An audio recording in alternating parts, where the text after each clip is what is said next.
Hello, friends, and welcome to this other video. And we're always happy to know that you're watching videos on this platform. Ça nous fait du bien de savoir que vous regardez les vidéos sur cette plateforme et aussi que vous partagez les vidéos. C'est bien, les commentaires. Merci beaucoup. Merci pour tout. Merci surtout pour ce que vous faites. Toujours à ce qui concerne la guerre en Ukraine, l'attitude de Vladimir Poutine, l'histoire de Vladimir Poutine, vous la connaissez déjà, que c'est un colonel du service secret de l'Union soviétique qui a vu l'effondrement de cet empire comme un injure à son peuple et à son endroit. Et qui, quand il devient président, il commence à se méfier de tout le monde. C'est normal. Mais après, il a fait confiance à beaucoup de personnes. Il a fait confiance à l'Occident. Il a cherché à être membre de l'Union européenne. Il a cherché à être dans l'OTAN. Mais on a toujours refusé. Et l'OTAN a été créée pourquoi, les amis? En anglais, c'est North Atlantic Treaty Organization. Après la Seconde Guerre mondiale, Hitler a perdu cette guerre grâce aux Soviétiques, la mer Rouge, qui a sauvé l'Europe avant que les Américains n'arrivent.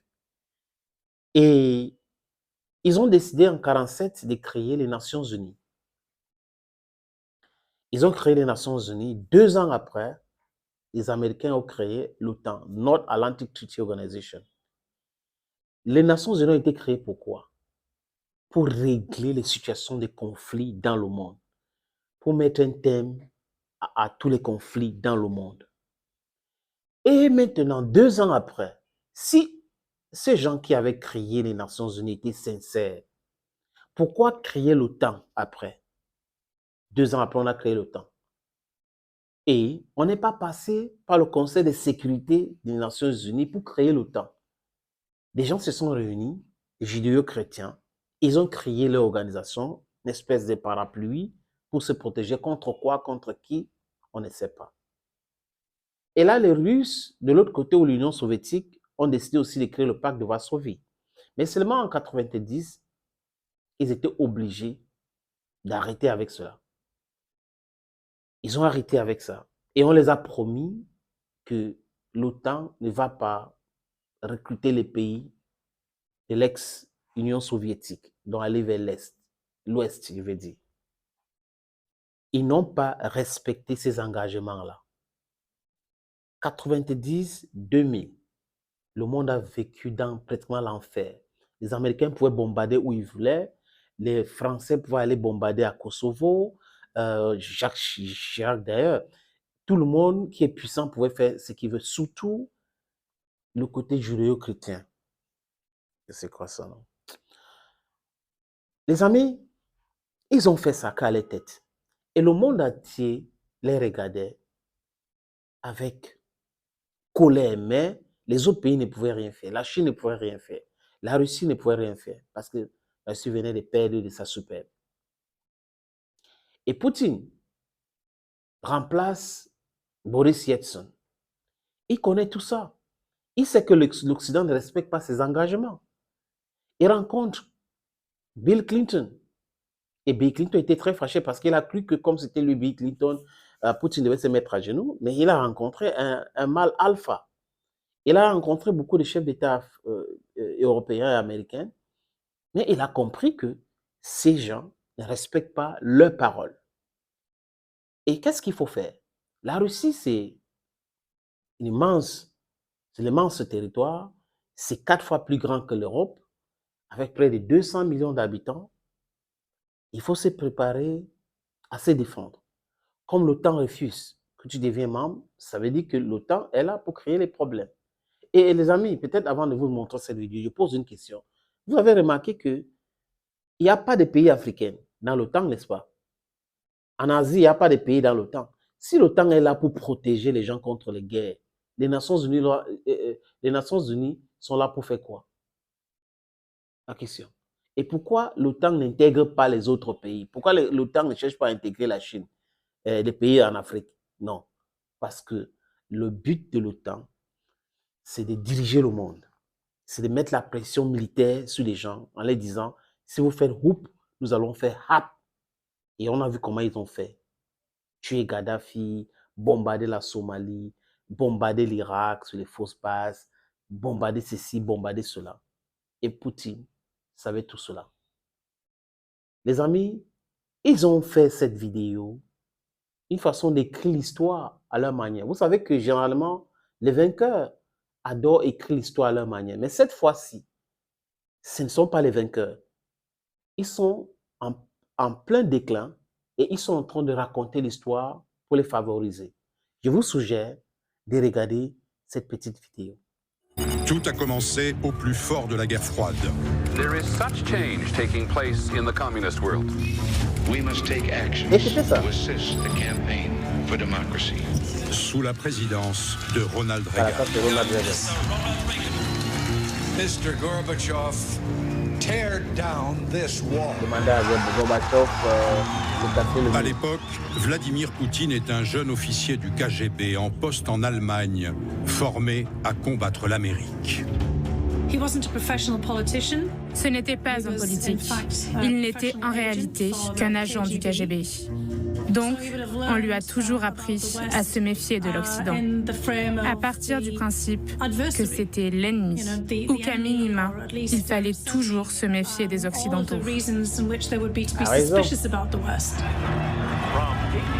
Pour le lieutenant-colonel Poutine, l'effondrement de l'Union soviétique provoqué par un président américain est un moment dramatique. And the thousands they are here in the tens of thousands. Here the feeling is the end of the Cold War. Il faut s'imaginer ce qu'il se passe dans la tête de ce jeune officier du KGB. Votre pays disparaît, et dans ce processus de disparition, vous êtes en première ligne. Le Parti communiste va perdre sa raison d'être. C'est dévastateur. Et je suis convaincue que cela a laissé des traces profondes.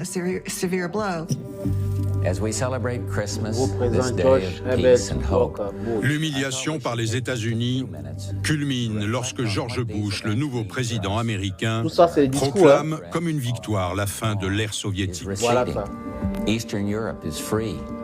The Soviet Union itself is no more. This is a victory for democracy and freedom. It's a victory for the moral force of our values. Vladimir Poutine ne voit que du cynisme dans les déclarations américaines sur les droits humains, Voilà. la démocratie, la liberté. Une façon de couvrir leur véritable but expansionniste, leur projet de domination sur le Personne monde. n'est dupe, non? Ni Poutine. Vladimir Vladimirovich Putin. In Moscow today, an unprecedented peaceful passing of power. Quand il En remplaçait Boris accédant à la Yeltsin. présidence, Vladimir Poutine est déterminé à restaurer l'Empire russe et sa puissance. Russians are looking for a strong hand to lead the country. Vladimir Putin, it appears, is their man. L'homme fort, Came to see mal alpha. Il est arrivé là comme s'il avait été choisi pour rendre sa grandeur à la Russie, C'était pour ça. comme une forme d'ordination, une mission. Et si c'est votre mission, il y a peu de limites aux moyens que vous vous donnez pour atteindre votre but. President Clinton arrived in Moscow La carrying a visite de message of cooperation. Clinton Le à nouveau Moscou. président Poutine En pensant qu'il va exprime venir sa manipuler rancœur Poutine envers à les l'époque. États-Unis dès sa première rencontre avec Bill Clinton. Arriving at the Kremlin for their first presidential encounter, both leaders wanted. Le président Clinton voulait le sentir. Il voulait le voir au Kremlin dans son rôle de président. Poutine se méfie du président américain qui s'est fait Vous le allez voir, champion c'est qui, de la hein. libéralisation Trop et de de la confiance en lui. démocratie en Russie. L'attitude de Poutine est très éloquente. Il veut vous montrer que c'est lui le dominant dans la pièce. Il étend ses jambes, il s'enfonce dans sa chaise, il pose un regard un peu dédaigneux sur les gens qui sont présents. Lors de cette première Clinton rencontre, est Poutine gêné. est resté de marbre. Clinton s'est senti insulté et conduit. Poutine ne voulait rien avoir à faire avec lui. If Mr. Clinton was hoping for a foreign policy triumph, he won't get it here. Ce même jour, Clinton reçoit un meilleur accueil de la part du mentor de Poutine, l'ancien président Boris Eltsine, à qui il ne cache pas ses réserves concernant le nouveau maître du Kremlin. Bill Clinton looked hard into Yeltsin's eyes. Bill Clinton a regardé Eltsine droit dans les yeux et lui a dit « Je suis un peu inquiet au sujet de ce jeune homme que tu as choisi pour te succéder. Il ne porte pas la démocratie dans son cœur. » Puis il s'est penché vers lui et a pointé son doigt sur son cœur. Je n'oublierai jamais l'expression sur le visage d'Eltsine. Je pense que cela l'a vraiment secoué. Mais lors de la conférence de presse, Clinton se montre plus prudent, ne révélant rien de ses inquiétudes au sujet de Poutine. Si vous voulez savoir ce que j'en pense, je pense que cet homme est tout à fait capable de construire une Russie à la fois forte et prospère, dans le respect de la liberté, du pluralisme et du droit. C'est un très grand défi, mais je le crois tout à fait capable de le relever. Mais très vite, les craintes de Clinton à propos de Poutine se révèlent fondées. Les craintes de Clinton à l'endroit de Poutine se révèlent fondées. C'est eux qui dictent comment les choses se passent dans le monde. Donc s'il n'est pas d'accord avec toi, tu ne dois pas avancer. Dès le début, vous savez que Poutine ne partage pas les valeurs occidentales. Il a le choix, non? Il démonte petit à petit les rouages déjà très fragiles de la démocratie et remet en place le contrôle du Kremlin. Il ne veut pas s'occidentaliser. Ce n'est pas un démocrate. L'homme que nous avons vu était un autocrate russe à l'ancienne et nous aurions dû le sentir dès le début. Le début d'une nouvelle présidence aux États-Unis, dont le vainqueur pense d'abord pouvoir s'entendre avec Poutine. Il me tarde de travailler avec M. Poutine et de lui expliquer ma vision de l'après-guerre froide. Je vais le regarder droit dans les yeux et lui dire « Vous n'êtes plus l'ennemi et nous ne sommes pas vos ennemis. Nous pouvons travailler ensemble. Nous venons en paix. » Je vais lui redire que nous avons hâte de travailler ensemble avec la Russie. Poutine s'est dit que le président Bush pouvait être un partenaire de business. Il pouvait être. Donc, ça veut dire qu'à la fin, Il cherchait de nouvelles alliances, quelqu'un avec qui redéfinir le système international. Ni les manœuvres de Poutine pour consolider son pouvoir, ni son passé d'agent du KGB ne dissuadent l'équipe Bush. Cela ne me gênait pas que Poutine soit un ancien du KGB. Au KGB, on vous apprend à penser par vous-même. Nous y avons donc vu une opportunité. Personne n'a regardé ça comme le monde des bisounours, mais nous nous sommes dit qu'il y avait un coup stratégique à jouer et des opportunités à saisir.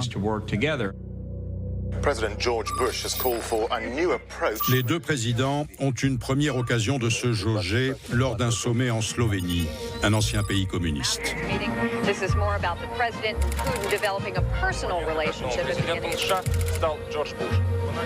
Je n'ai aucun doute sur le fait que Vladimir Poutine avait un dossier très épais sur le président Bush et qu'il a cherché à y trouver ses faiblesses à travers ses traits de caractère. Poutine s'adresse au très chrétien George Bush. Poutine a raconté au président Bush l'histoire de l'incendie de sa datcha et de cette médaille qui appartenait à sa mère, qui avait été perdue, qu'il pensait disparue à jamais. Et puis un pompier est venu vers lui, la ramenant, telle une relique. Une histoire émouvante qui n'a pas été sans effet sur le président Bush.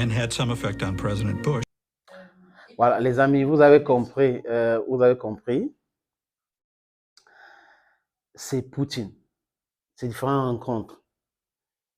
Et j'ai même d'autres images. J'ai décidé de couper ici avec Barack Obama. Sa rencontre avec Barack Obama, Obama n'a pas aimé parce qu'Obama a vu que c'était un gars qui était fier de lui, trop confiance. Vous avez vu avec Bill Clinton, avec George Bush, c'était la même chose avec Obama. Même avec Joe Biden, c'était exactement la même chose en Suisse quand ils se sont rencontrés. Il fait ce qu'il doit faire pour le bien de son pays. Les autres font ce qu'ils doivent faire pour le bien de leur pays. Mais la différence, c'est qu'ils veulent imposer leur façon de voir la politique, leur façon de voir l'économie. Donc, bref, imposer tout aux gens, leur religion, leur culture. Tout, ils veulent imposer aux gens. Et quand vous n'acceptez pas, vous êtes tyran, vous êtes autocrate, on vous donne les noms. Quand vous acceptez leurs valeurs, vous acceptez leur façon de voir la chose, vous utilisez leur monnaie, vous vendez votre sous-sol, oh, vous êtes bien, on vous prend comme Ouattara, n'est-ce pas? Il y a aussi Mohamed Bazoum aujourd'hui. Voilà les exemples de la démocratie, parce que ce sont les gens qui ont déjà vendu leur pays. C'est les vassals. C'est comme ça que ça se passe. Et comme Poutine n'est pas comme ça rend le truc difficile. Les amis, il y a même une vidéo sur cette plateforme où la chaîne a réalisé concernant les différents mensonges et les promesses non tenues de l'Occident vis-à-vis de la Russie. Je crois que vous devrez aller regarder l'Occident qui prétend prêcher, par exemple. Cet Occident-là adore le mensonge. Cet Occident-là adore la manipulation. Et cet Occident aujourd'hui s'est attaqué à un gros morceau. Ça serait très difficile à croquer. Et aujourd'hui, les autres pays du monde entier ont vu qu'ils peuvent faire sans cet Occident. Les conséquences se font déjà ressentir dans l'économie des États-Unis et l'économie des pays européens.